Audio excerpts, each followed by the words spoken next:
Bienvenue sur En suivant la lune, je m'appelle Mina. Aujourd'hui on va parler de tarot, même si on parle pas que de ça ici. On peut parler paganisme, on peut parler sorcellerie, on peut parler de tas de choses. Vous pouvez poser toutes les questions que vous voulez si vous en avez. J'essaye d'y répondre, parfois je mets un peu de temps, c'est juste que je suis très occupée, mais j'essaye toujours de répondre. Donc aujourd'hui on va parler pratique du tarot ou de l'oracle avec se connecter à un jeu, et parce que parfois on a du mal à se connecter avec un jeu. Alors là j'ai pris un jeu que j'ai eu récemment, donc personnellement je n'ai pas de mal à me connecter à ce jeu, mais en tout cas il est récent, donc je vais quand même lui poser des questions. Je vous les mettrai dans le blog et la note de blog qui se réfère à cette vidéo, vous avez l'adresse en dessous, comme d'habitude dans le menu qui se déroule sous la vidéo. En dessous aussi, vous pouvez vous abonner si ma chaîne vous intéresse. Donc, on va commencer par voir comment on se connecte avec un jeu. La première chose, c'est bien sûr de le déballer. Alors, nous, on va voir, c'est l'oracle des sorcières. C'est de Sally Morningstar, c'est aux éditions Le Duc. Moi je trouve que c'est un très très bel oracle, parce que j'aime beaucoup la forêt et qu'il me parle beaucoup. Mais comme il est récent, on va travailler dessus pour voir ce qu'il en ressort. Alors déjà, pour vous connecter à un jeu, je vous conseille de tout simplement et bêtement regarder, analyser les images avant de lire le livret pour voir s'il vous parle. Alors pour celui-là, par exemple, je savais qu'il me parlerait très vite. Il y en a d'autres où c'est plus compliqué. Mais celui-là, très vite, j'ai su qu'il allait me parler. Il y a aussi celui en termes d'oracle, Alcide Nathanaël, l'oracle de Mercure. Je savais aussi qu'il me parlerait tout de suite. Il y a des jeux comme ça, on sait que ça match tout de suite. Il y a des jeux avec lesquels c'est plus long. On doit l'apprivoiser. C'est le but un peu de cette vidéo, c'est de l'apprivoiser. Donc vous regardez les images, vous les analysez, et puis vous les reprenez une deuxième fois ou une troisième fois en main, mais cette fois-ci avec le livret. Et je vous conseille de faire 1 ou 2 cartes par jour, pas plus, pour bien intégrer chaque fois la signification, pour pas vous bourrer d'infos non plus. Et puis bien sûr, après, il y a la pratique. Alors, l'autre chose pour se connecter, c'est de tirer une carte au hasard. Par exemple, j'ai la baguette magique qui symbolise les intentions, ce qu'on veut faire, nos projets. Et donc, vous pouvez méditer sur cette carte que vous avez tirée. Donc, moi, c'est la baguette magique, mais pour vous, ça sera peut-être ça sera une autre carte, puisque ce sera forcément dans un autre jeu. Méditez à ce qu'elle vous propose. Méditez aussi à ce qu'elle vous inspire, sur ce qu'elle vous inspire. C'est important de la sentir en fait. Méditez en regardant son image, essayez de rentrer dans l'image, essayez d'en connaître les moindres parcelles. Vraiment, laissez-vous aller dans l'image, laissez-vous guider dedans, et vous verrez que vous arriverez peut-être à un moment à une sorte de rêve dans cette image. Vous pouvez vous raconter une histoire au sujet de cette image. Ça marche bien avec certains tarots qui sont avec des images complexes, avec certains oracles. Vous vous laissez aller dedans. Ensuite, il faut lui parler. Oui, ça peut paraître bizarre, mais moi je parle à mes jeux de cartes. Vous pouvez lui parler. Je vous conseille pas de l'insulter, mais de lui dire des choses gentilles. Vous pouvez le remercier s'il vous plaît d'arriver dans votre vie. Et si vous nous dites des choses auxquelles vous ne vous attendiez pas, vous ne l'engueulez pas. Il ne fait que vous transmettre des informations d'ailleurs, de plus haut de vos guides. Je suis en train de perdre ma voix comme d'habitude. Donc vous essayez de le suivre sans jamais l'insulter. Vous pouvez lui parler, vous pouvez lui poser les questions à haute voix aussi. Ça marche bien. Et donc avoir une vraie discussion avec lui. Donc pour avoir une vraie discussion avec un jeu, vous battez les cartes, vous lui posez une question, vous regardez la carte de coupe, et puis ainsi de suite. Vous reposez une question si ça ne vous a pas satisfait, vous engagez une vraie conversation avec le jeu. Ensuite, il faut donc traiter les jeux avec respect, c'est-à-dire que vous essayez de les ranger de façon propre. Donc les miens, ils sont au-dessus, là, classés, mais mes jeux préférés ont une pochette dans lesquelles je peux au moins les transporter. Et puis, ça me permet aussi de les recharger plus facilement sur mon hôtel. Je les pose dans la pochette, j'ouvre la pochette et je les laisse se recharger sur mon hôtel. Si vous n'avez pas d'espace sacré, on reparlera dans une prochaine vidéo de comment recharger justement son jeu et ça sera une autre thématique. Donc en tout cas, il faut toujours les traiter avec respect. Donc je vous l'ai dit, pas l'insulter, ne pas lui en vouloir s'il vous annonce des mauvaises choses parce qu'il n'est que le messager. Et donc voilà, ça c'est des choses que vous pouvez faire et prendre du temps. Vous pouvez le battre, je veux dire le mélanger, le shuffle. Voilà. Et donc je vous ai préparé un petit questionnaire à lui poser. On va le faire ensemble avec le mien. Je vais lui poser les questions que vous pourrez poser à vous. Donc j'ai mon carnet ici. Déjà vous pouvez lui demander quelle est sa personnalité. Alors, quelle est la personnalité de mon jeu ? Donc j'ai le chat noir, c'est le psychisme, et je trouve très juste, puisque moi les oracles, je les utilise toujours en fait en fin de tirage de tarot, cette fois, surtout quand les réponses ont été très difficiles pour la personne, ou que ça a été quelque chose d'assez long.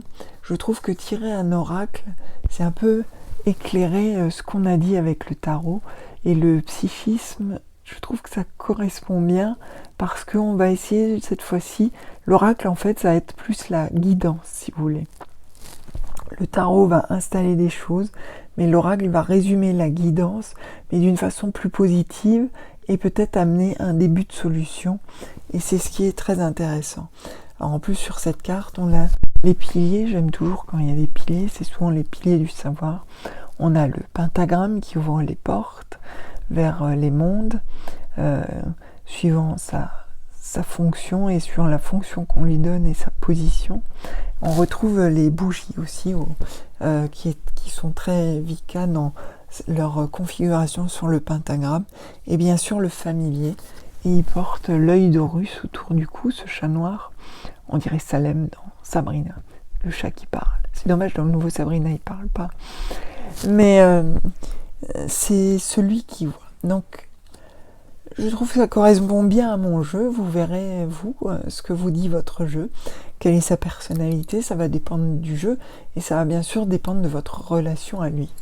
La deuxième question est, va-t-il m'aider sur mon chemin spirituel ou sur celui de mes consultants ? Alors j'ai la chauve-souris. C'est la renaissance par la conscience. Alors la chauve-souris, elle se dirige aussi par le sonar. C'est uniquement par le son. Et ce qui est intéressant, c'est les nénuphars sur l'eau, sur cette carte.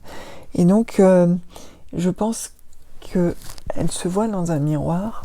Donc, il va m'aider sur le chemin spirituel en me reconnectant aussi à moi-même ou en reconnectant mon consultant à lui-même. Et pour l'instant, je le trouve très juste, puisque je l'ai déjà utilisé une fois dans ce sens-là. Finalement, j'avais pas tort, je le sentais bien. Après, il y a la question, certains jeux fonctionnent uniquement pour soi. D'autres jeux vont fonctionner pour soi et pour les autres. Et d'autres jeux vont fonctionner uniquement pour les autres. Donc, moi j'ai des jeux comme ça qui fonctionnent que pour moi. Je ne peux pas les tirer pour d'autres gens, je le sais. Il y a des jeux qui sont ambivalents, on peut faire les deux.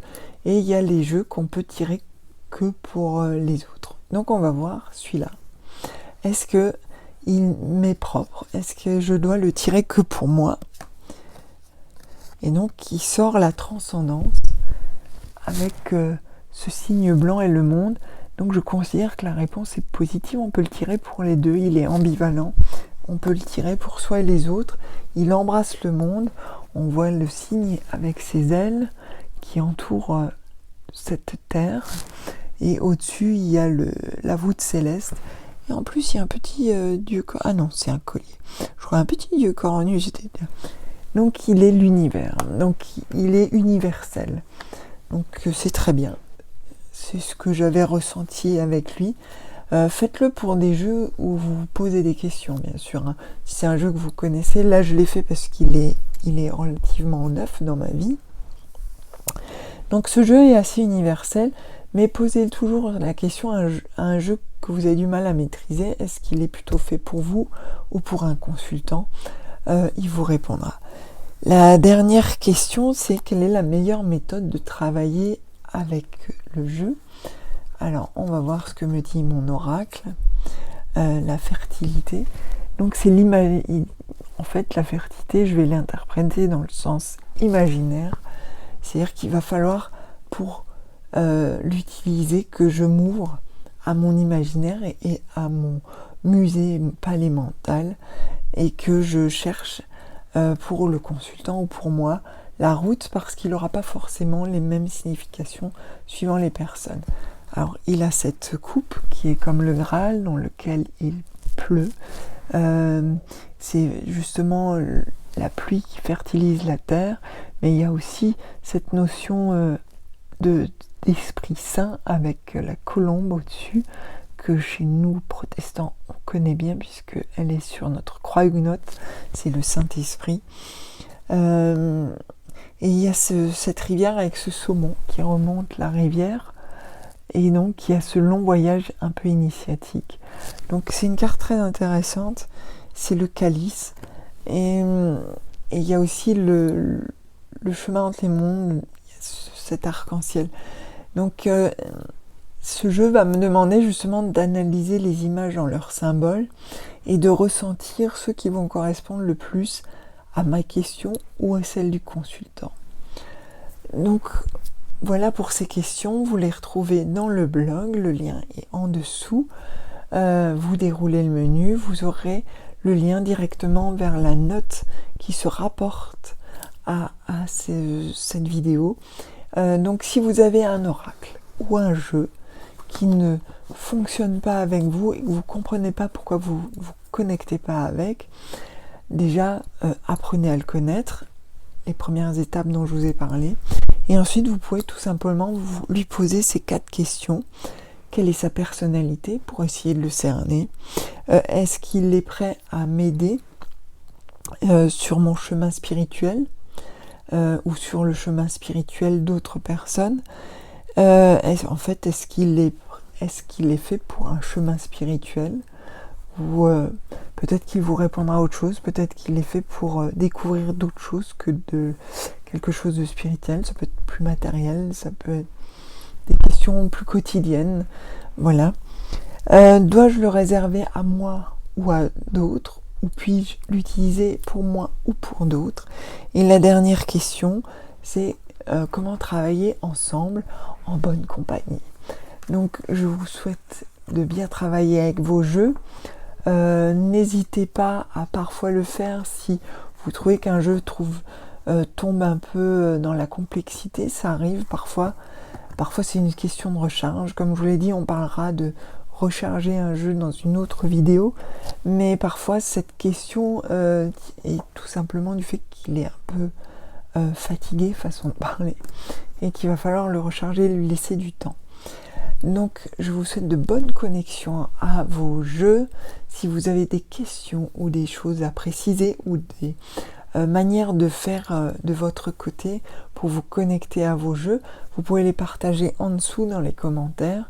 Et puis vous pouvez vous abonner là. Et n'oubliez pas d'ouvrir le petit déroulant sous la vidéo. Vous aurez des infos complémentaires, notamment le lien vers le tirage de connexion. Moi, je vous dis à bientôt. Je ne sais pas, comme d'habitude, quelle sera la prochaine vidéo. C'est toujours la surprise. Vous pouvez me retrouver tous les lundis de 18h à 19h en live sur Instagram. Si vous avez Instagram, c'est @en suivant la lune. On parle parfois de choses très sérieuses. On parle des fois de choses moins sérieuses. Parfois, on présente des jeux. Parfois, c'est le Stammtisch ésotérique. Stammtisch, c'est un nom alsacien pour dire une réunion entre amis, en gros. Donc, vous pouvez venir me voir à ce moment-là et poser aussi vos questions à ce moment-là. Moi, je vous dis à bientôt et puis passez un bon